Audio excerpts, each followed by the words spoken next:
Welcome to lunch hour. This is Satish. AP ప్రయోజనాల అజెండాగా CM Chandrababu Delhi tour సాగింది. కేంద్ర పెద్దలను కలిసిన సీఎం ఏపీ సమస్యలను వివరించారు. ఉదారంగా ఆదుకోవాలని కోరారు. రాష్ట్రానికి ప్రత్యేక సాయం చేయాలని కోరారు. ఈ నెల 23న బడ్జెట్ ప్రవేశపెట్టనున్న కేంద్ర సర్కార్ ఏపీపై కరుణ చూపుతుందా? అసలు చంద్రబాబు ఏం అడిగారు? కేంద్రం ఏం చెప్పింది? అలాగే కేంద్రం ఏం చెయ్యాలి? ఢిల్లీలో నిధుల వేట, ఇదే అంశంపై లంచ్ అవర్ డిబేట్లో మాట్లాడబోతున్నాం. చర్చలో పాల్గొంటున్నారు ప్రముఖ విశ్లేషకులు, మాజీ ఐఏఎస్ అధికారి, లోక్సత్తా వ్యవస్థాపక అధ్యక్షులుగా ఉన్న జయప్రకాష్ నారాయణ గారు. జయప్రకాష్ నారాయణ గారు నమస్తే సార్. నమస్తే సతీష్. జయప్రకాష్ నారాయణ గారు, మనం చూసాం ముఖ్యమంత్రిగా బాధ్యతలు స్వీకరించిన తర్వాత చంద్రబాబు నాయుడు ఆంధ్రప్రదేశ్ ముఖ్యమంత్రి నిన్న రెండోసారి ఢిల్లీ వెళ్ళారు. చాలా కీలకంగా అందరినీ కలిశారు. 23న కేంద్ర బడ్జెట్ ప్రవేశపెట్టబోతున్న నేపథ్యంలో ఖచ్చితంగా కేంద్రం ఏ విధంగా కరుణించబోతుందన్న అంచనాలు, ఆకాంక్షలు ఆంధ్రప్రదేశ్ ప్రజల్లోనూ అన్ని వర్గాల్లోనూ ఉన్నాయి. రెండోది తెలుగుదేశం పార్టీ అక్కడ కీలకంగా ఉండడం. మూడోది మరో కీలక భాగస్వామిగా ఉన్న జేడీయూ ప్రత్యేక హోదా కోసం మాకు ఇవ్వాల్సిందే అంటూ డిమాండ్ చేయటం. ఇలాంటి అంశాలన్నింటి నేపథ్యంలో చంద్రబాబు ఏం అడిగి ఉంటారు, కేంద్రం ఏం చెప్పుంటుందంటే ఏం చెప్తారు సార్?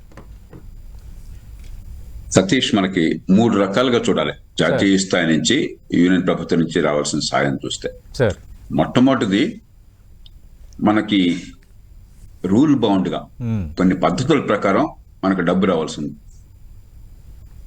ప్రధానంగా ఈ రాష్ట్ర విభజన నేపథ్యంలో అప్పుడు ఆ చట్టంలో ఏం చేశారంటే, ఎప్పుడైతే ఢిల్లీకి హైదరాబాద్ ని తెలంగాణకి ఇవ్వడం జరిగిందో, మరి హైదరాబాదే కదా మనకి ఉమ్మడి ఆంధ్రప్రదేశ్ లో ప్రధానంగా వనరులు తీసుకొచ్చేది.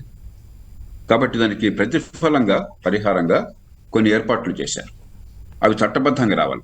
ఉదాహరణకు దానిలో ఒకటి కేంద్ర ప్రతిపాదిత పథకాలు ఉంటాయి, సెంట్రల్లీ స్పాన్సర్డ్ స్కీమ్స్ అని చెప్పినాయి. మామూలుగా రాష్ట్రాలు కేంద్రం వాటా 50-50 ఉంటుంది. అని కొన్ని రాష్ట్రాలకు ప్రత్యేకంగా 90% ఇస్తారు. మనకి ఇస్తామని మాట ఇచ్చారు. ఆ ఒక్క లెక్కే దాదాపు 16,000 కోట్ల రూపాయలు, 15,800 కోట్ల రూపాయలు నా లెక్క ప్రకారం ఉంది మనకు రావాల్సిన డబ్బు. అది ఎక్స్టర్నల్ ఎయిడ్ ప్రాజెక్ట్స్ లో పెడతామని చెప్పన్నారు. అలా కాకుండా మనకు బడ్జెట్ లో కేటాయించాలి. ఒకసారి కేటాయించకపోతే 2 సార్లు కేటాయించవచ్చు. డబ్బు కేటాయించలేకపోతే మన రుణాలు మాఫీ చేయొచ్చు. మన యూనియన్ ప్రభుత్వానికి అనుకున్న రుణాలు ఏదో రూపంలో మనకు వెసులుబాటు కల్పించాలి. అట్లాగే మరొకటి, తెలంగాణ ఆంధ్రప్రదేశ్ విభజనప్పుడు ఈ పన్నులు ఉంటాయి కదా వివిధ కంపెనీల మీద, ఆ పన్నుల్లో కొంచెం గందరగోళం ఉన్నది, తికమకలు ఉన్నాయి, ఎనామలీస్ అని చెప్పి అంటారు. ఉదాహరణ కృష్ణపట్నం పోర్ట్ ఉందనుకోండి, అది ఆంధ్రప్రదేశ్ లో పోర్ట్ ఉండదు, కానీ పన్నులు కట్టేది తెలంగాణలో.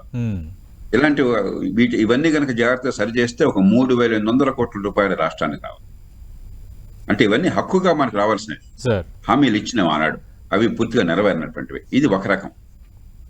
రెండో రకం ఏమిటంటే, అభివృద్ధి కోసం మనం ఇప్పుడు పోలవరం ప్రాజెక్ట్ ఉంది, అది కూడా పోలవరం ప్రాజెక్ట్ కూడా వీటిలో చేర్చారు. అవును సార్, హామీల్లో చేర్చారు, చట్టంలో కూడా చేర్చారు. కానీ ఆ డబ్బు కేవలం ప్రాజెక్ట్ నిర్మాణం కోసం అని చెప్పంటే, భౌతికంగా కట్టడం కోసం అని చెప్పి అన్నటువంటి వ్యాఖ్యానం చేస్తున్నారు. తప్పది. భూసేకరణకు కూడా ఇవ్వాలి. నిజంగా పోలవరం ప్రాజెక్టులో ముఖ్యంగా 2వ దశలో ఎక్కువ ఖర్చు అయ్యేది, 80% ఖర్చు అయ్యేది భూసేకరణ కోసం అని చెప్పని నిర్వాసితులకు. ఎందుకంటే చట్టాన్ని బాగా రైతులకు అనుకూలంగా మనం తీసుకొచ్చాం జాతీయ స్థాయిలో, మంచిదే. మరి ప్రాజెక్టు అని చెప్పంటే నిర్వాసితులను కూడా ఆదుకోవటం కూడా దానిలో భాగం. కాబట్టి ఆ డబ్బు వచ్చేందుకు మనం గట్టిగా ప్రయత్నం చేయాలి. ఇవన్నీ మన హక్కులు, ఇది మనం అదనంగా కోట్ల, కానీ వేగంగా మళ్ళీ వెనకాల మెరుకులు పెట్టకుండా మనకు వచ్చి ఏర్పాటు చేయాలి. తర్వాత మరొకటి, దొగ్గిరాజపట్నంలో ఒక పోర్ట్ అని ప్రతిపాదించారు. దొగ్గిరాజపట్నం కావచ్చు, మరొక చోట కావచ్చు, ఒక 8-9 వేల కోట్ల రూపాయల పోర్టు, దాన్ని కూడా చట్టంలో పెట్టారు.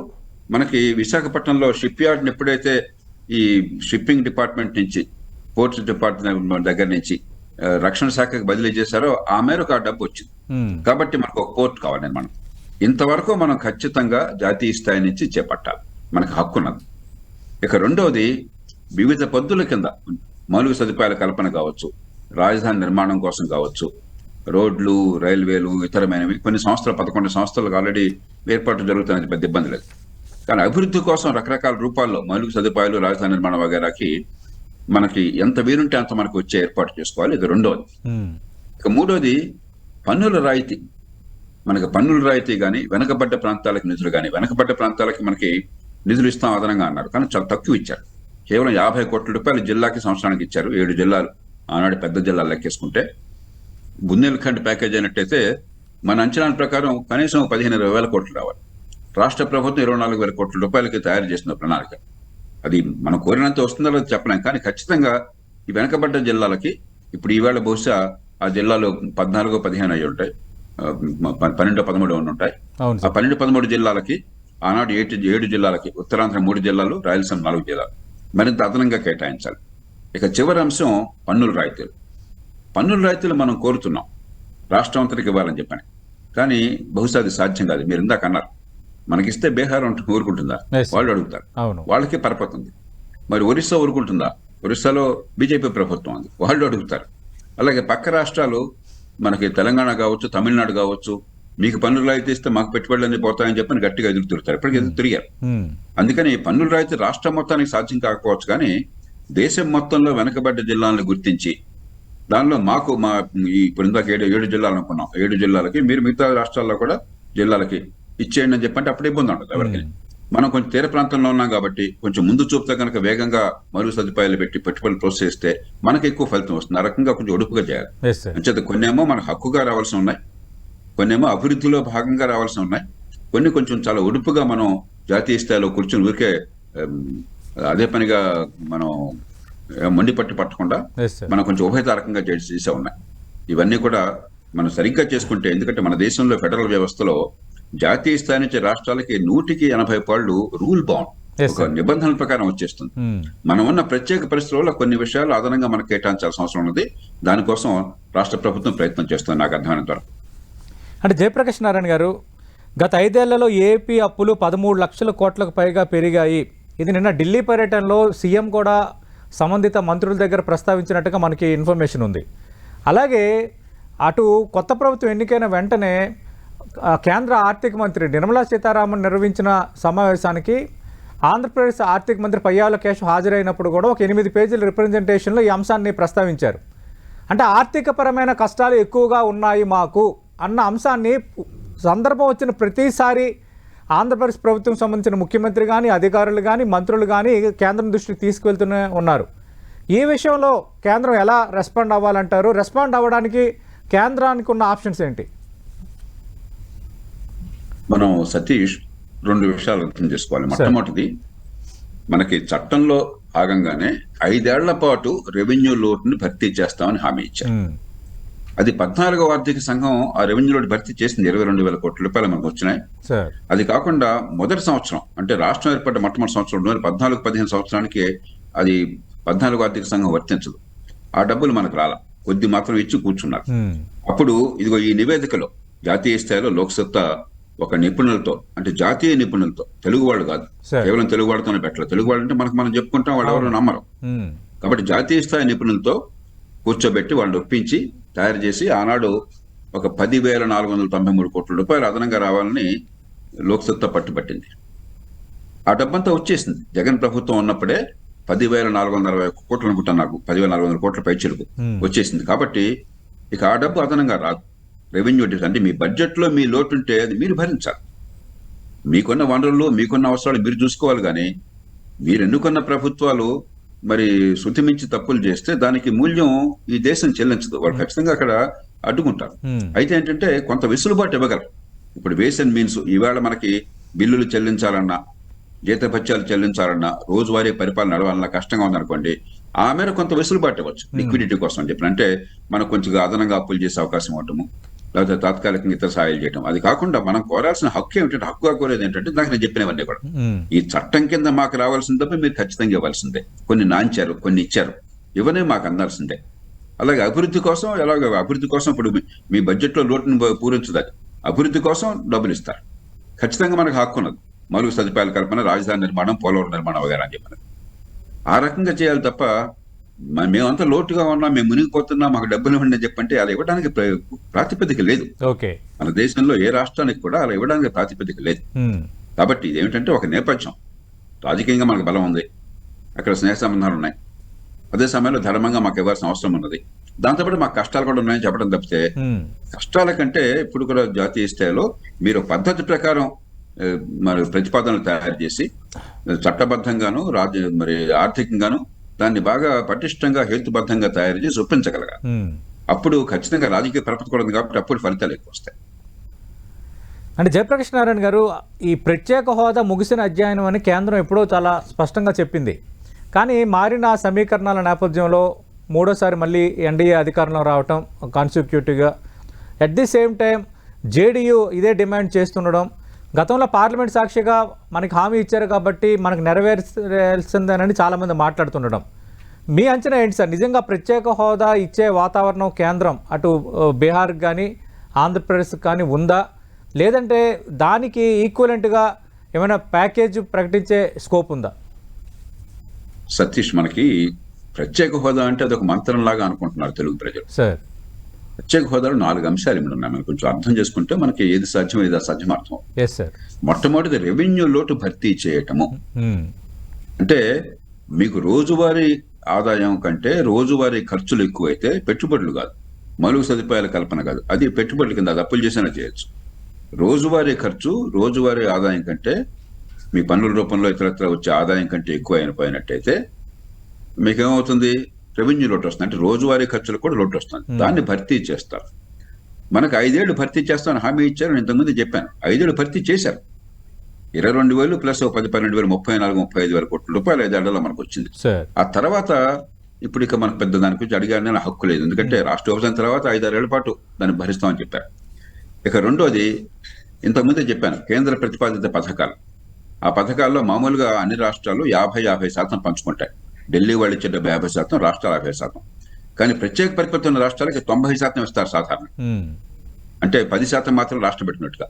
ఆ లెక్క ప్రకారం 5 ఏళ్ళు లెక్కేస్తే సుమారుగా నా లెక్క ప్రకారం ఒక 16,000 కోట్లు మనకు రావాలి. ఆ డబ్బు మనకు అందలా, ఖచ్చితంగా మనం అది పొందాలి.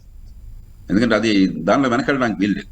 దానికి ఏంటంటే వాళ్ళు నాన్ చేసి విదేశాల నుంచి వచ్చే రుణాల్లో మీరు రుణాల బదులు మేము దాన్ని గ్రాంట్ గా పరిగణిస్తా ఉన్నారు. విదేశాల నుంచి రుణాలు అంత ఎక్కువ రావు. ఏ రాష్ట్రానికి కూడా దేశం మొత్తం కలిపి 5-6 వేల కోట్లు వస్తాయి. మనకు ఒక రాష్ట్రానికి 16,000 కోట్ల రూపాయలు రావాలని చెప్పంటే దేశం మొత్తం 5-6 కోట్ల రూపాయలు మాకు ఎప్పుడు తీరేను 30-50-100 ఏళ్ళు పడుతుంది. అలా కాకుండా ఆ డబ్బుని మనకి డబ్బన్నా ఇచ్చేయాలి, లేకపోతే మనకి ప్రభుత్వం కేంద్ర ప్రభుత్వానికి మనం రుణపడి ఉన్న డబ్బులన్నా మాఫీ చేయాలి. దాని పద్ధతి చాలా ఉన్నాయి. ఏదో రూపంలో మనకి వెసులుబాటు కల్పించాలి, అది మనకు హక్కు ఉన్నది. అలాగే మూడోది, వెనకబడ్డ జిల్లాలకు నేను ఇంతకుముందే చెప్పాను, అరకొరగా ఇచ్చారు, మరింత ఎక్కువ కోరదాం. సమస్య ఎక్కడ వచ్చిందంటే ఒకే అంశం దగ్గర వచ్చింది. ఏమిటది? పన్ను రాయితీలు. మన రాష్ట్రంలో పెట్టుబడులకు పన్ను రాయితీలు అని చెప్పాను. అది బహుశా ఇప్పుడు సాధ్యపడదు. ఎందుకంటే మనం కోరితే చెప్పాను కదా, బీహారు మనకంటే వెనకబడ్డ రాష్ట్రం, వాళ్ళకి ఢిల్లీలో పలుకుబడి ఉన్నది. అక్కడ సంకీర్ణ ప్రభుత్వం బీహార్లో ఉన్నది, మనకు ఆంధ్రప్రదేశ్ ఉన్నట్టుగానే ఎన్డీఏ సంకీర్ణ ప్రభుత్వం ఉన్నది. మరి మన పొరుగునటువంటి పక్కనే ఉన్నటువంటి ఒరిస్సా రాష్ట్రం మనకంటే వెనకబడ్డ రాష్ట్రం, అక్కడ బీజేపీ ప్రభుత్వం ఉన్నది. మన చుట్టూ ఉన్న రాష్ట్రాలు, తెలంగాణలో కాంగ్రెస్ ప్రభుత్వం అన్నది, తమిళనాడులో డీఎంకే ప్రభుత్వం అనేది. వాళ్ళు ఏమంటున్నారు? ఆనాడే జయలలిత గారు ప్రత్యేక ప్రతిపత్తి అని చెప్పని పన్ను రైతు అనగానే ఆవిడ వెంటనే తెలుగు తమ్ముళ్ళకి న్యాయం జరగాలని నేను కోరుకుంటున్నాను, కానీ తమిళనాడుకి అన్యాయం చేస్తే నేను ఒప్పుకోను, పన్ను రైతు ఇవ్వడానికి వెళ్ళేది ఆవిడ గట్టిగా మొరాయించింది. మరి ఆవిడ ధర్మం నిర్వర్తించింది, ఆవిడని తప్పట్టడానికి వెళ్ళలేదు. ఆవిడ రాష్ట్ర ముఖ్యమంత్రి, ఆ రాష్ట్ర ప్రజలను కాపాడుతారు. కాబట్టి మన ఫెడరల్ వ్యవస్థలో రాష్ట్రం మొత్తానికి పన్ను రాయితీలు సాధ్యం కాదు, బీహార్ కానీ ఆంధ్రప్రదేశ్ కానీ. నా దృష్టిలో నేను చాలా కాలం నుంచి చెప్తున్నాను, రాష్ట్ర ప్రభుత్వాన్ని వినమ్రంగా కోరుతున్నాను, అన్ని పార్టీలను కూడా, మీరు వెనకబడ్డ ప్రాంతాలను ఎలాగో 7 జిల్లాలు మనం గుర్తించాం కాబట్టి, పాత 7 జిల్లాలు ఉత్తరాంధ్ర, రాయలసీమ, ఆ జిల్లాలని వెనకబడ్డ ప్రాంతాలుగా గుర్తించి, అలాగే ఇతర రాష్ట్రాల్లో కూడా బీహార్లో గుర్తించండి, ఇతర రాష్ట్రాల్లో గుర్తించండి, వాటన్నిటికీ మీరు ఈ పన్ను రాయితీ ఇచ్చారనుకోండి, అప్పుడు న్యాయంగా ఉంటుంది. మిగతా రాష్ట్రాలు పెద్దగా ఇబ్బంది పెట్టం.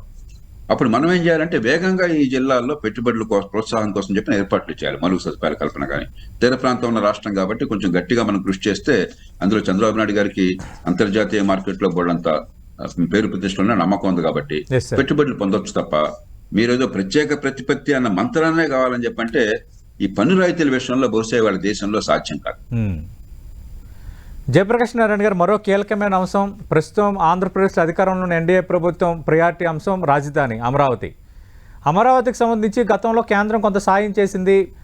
గత 5 ఏళ్లలో జరిగిన పరిణామాలు మీరు నేను చాలా సందర్భాల్లో మాట్లాడుకున్నాం. ఇప్పుడు అమరావతికి సంబంధించి రాజధాని అత్యంత కీలకం కాబట్టి, ఆ దిశగా రాష్ట్ర ప్రభుత్వం కూడా చాలా ప్రాధాన్యత తీసుకుంటుంది కాబట్టి, కేంద్ర సహకారం ఏ స్థాయిలో ఉండాలి, ఏ కోణాల్లో కేంద్రం నుంచి రాజధానికి సంబంధించి రాష్ట్రం సాయం పొందొచ్చు? ఇప్పుడు అమరావతిలో గతంలోనే చంద్రబాబు నాయుడు గారి ప్రభుత్వం గతంలో ఉన్నప్పుడు 2014-19 మధ్య రాజధాని కోసం చెప్పని వాళ్ళు ఒక అంచనాలు వేశారు. దానిలో నాకు గుర్తున్నంత వరకు 1,08,000 కోట్ల రూపాయలు, 1,10,000 కోట్ల రూపాయలు అంచనా వేశారు. అంటే 3 దశల్లో. Yes sir.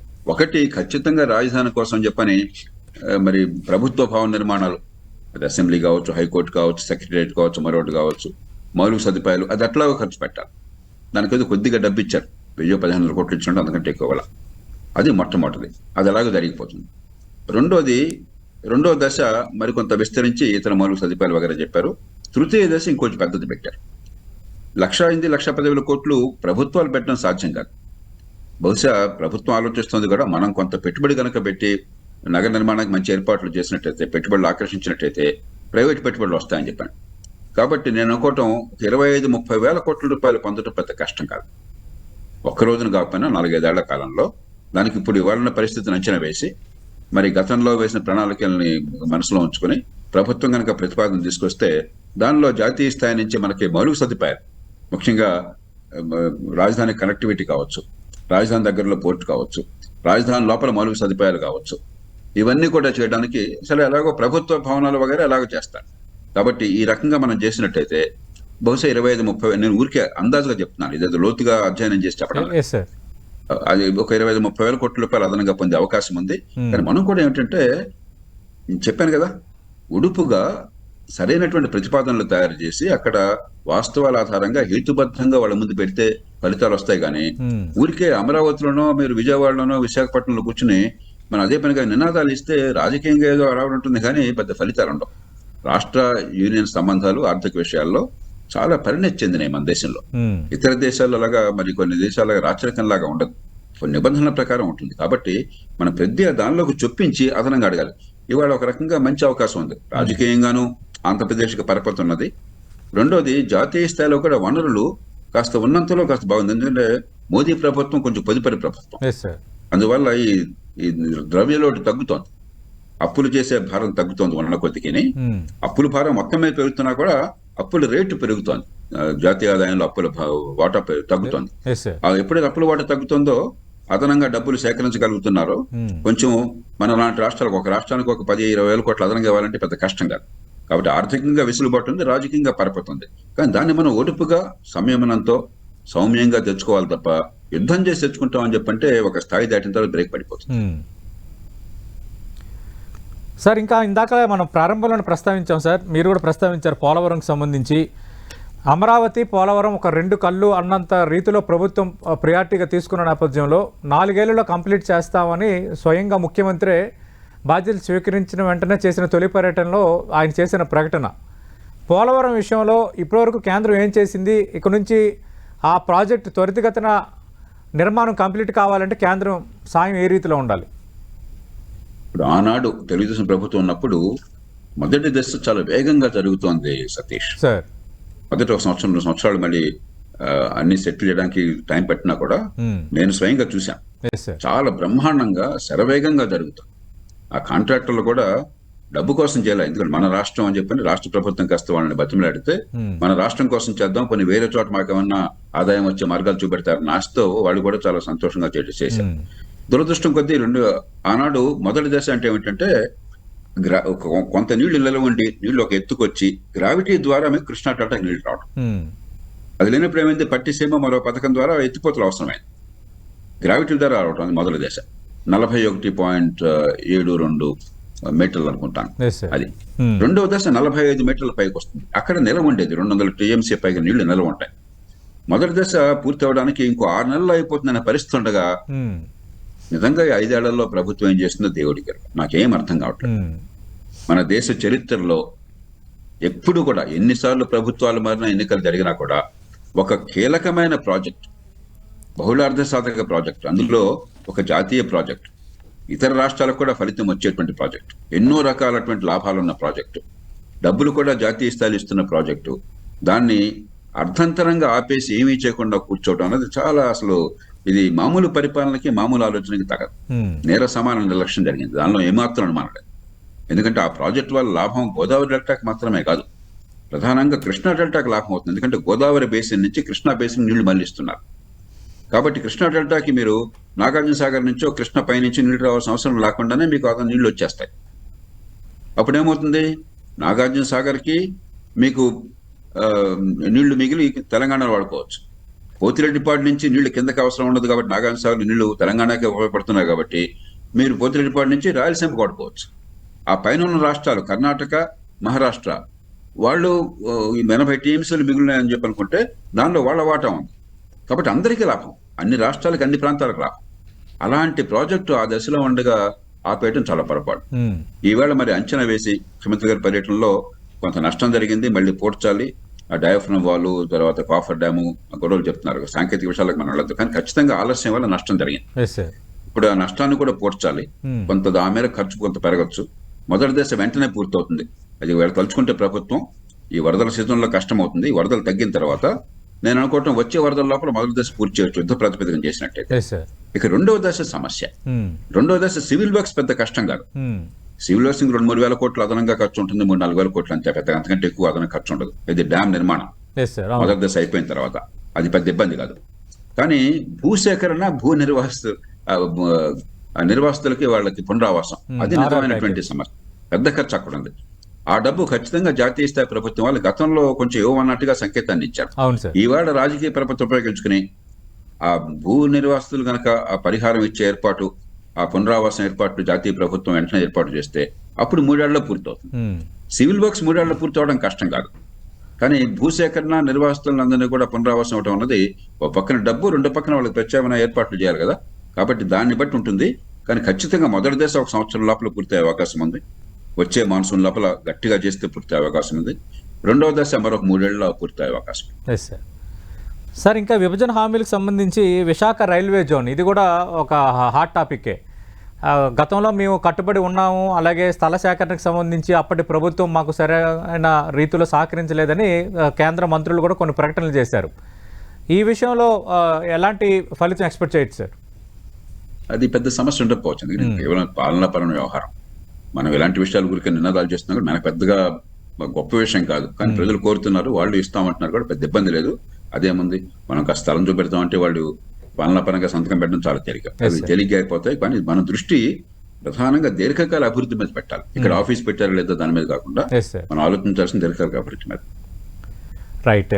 Thank you Jayaprakash Narayana గారు. మీరు అన్నట్టుగా రాష్ట్రం కూడా మీరు చేసిన సజెషన్ పరంగా ఆలోచించాలి, ఒడుపుగా నిధులు సాధించుకునే దిశగా అడుగులు వేయాలి. అలాగే రాజకీయంగా కొంత ప్రామినెన్స్ పెరిగింది కాబట్టి, ప్రయారిటీ కూడా ఉంది కాబట్టి కేంద్రం కూడా అదే రీతిలో బాధ్యత వహించి ఆంధ్రప్రదేశ్ పునర్నిర్మాణానికి సహకరించాలని మనందరం కోరుకుందాం sir. Thank you Jayaprakash Narayana గారు. ఇది ఆంధ్రప్రదేశ్ ముఖ్యమంత్రి చంద్రబాబు నాయుడు ఢిల్లీ పర్యటన. ఆయన ఏమడిగారు, కేంద్రం ఏం చెప్పింది, అలాగే కేంద్రం నుంచి నిధులు రాబట్టుకోవడంలో అనుసరించాల్సిన చాకచక్య వ్యూహం ఏ విధంగా ఉండాలన్న దానిపైన లోక్సత్తా వ్యవస్థాపక అధ్యక్షులు మాజీ ఐఏఎస్ అధికారి జయప్రకాష్ నారాయణ గారితో 10 టీవీ ప్రత్యేక అనాలిసిస్.